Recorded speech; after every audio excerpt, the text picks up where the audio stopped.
ఈరోజు బైబిల్ అధ్యయనం కీర్తనల గ్రంథము 57వ అధ్యాయము 11 వచనాలు చదువుకుందాం. ప్రార్థన. మిక్కిలి ప్రేమ కలిగిన దేవా, నీకు వందనాలయ్యా. చదువుతున్నటువంటి లేఖన భాగములలో మాకు జ్ఞానాన్ని అనుగ్రహించండి. ఆమేన్. నన్ను కరుణింపుము దేవా, నన్ను కరుణింపుము. నేను నీ శరణుజొచ్చియున్నాను. ఈ ఆపదలు తొలగింపు పోవు వరకు నీ రెక్కల నీడను శరణుజొచ్చియున్నాను. మహోన్నతుడైన దేవునికి నా కార్యము సఫలము చేయు. దేవునికి నేను మొరపెట్టుచున్నాను.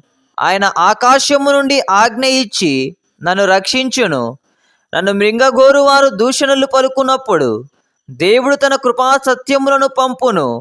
నా ప్రాణము సింహముల మధ్యనున్నది, కోపోద్రేకుల మధ్యను నేను పండుకొనుచున్నాను. వారి దంతములు శూలములు, అవి అంబులు, వారి నాలుక వాడిగల కత్తి. దేవా, ఆకాశము కంటే అత్యున్నతుడవుగా నిన్ను కనుపరుచుకొనుము. నీ ప్రభావము సర్వభూమి మీద కనబడనిమ్ము. నా అడుగులను చిక్కించుకొనుటకై వారు వెల్లడియొడ్డిరి. నా ప్రాణము కృంగియున్నది.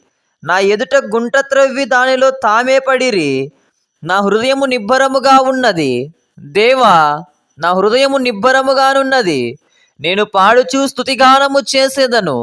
నా ప్రాణము మేలుకొనుము స్వరమండలమా, సితారం మేలుకొనుడి. నేను వేకువనే లేచెదను. నీ కృప ఆకాశము కంటే ఎత్తైనది.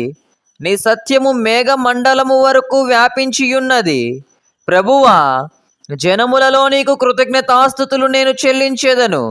ప్రజలలో నిన్ను కీర్తించేదను.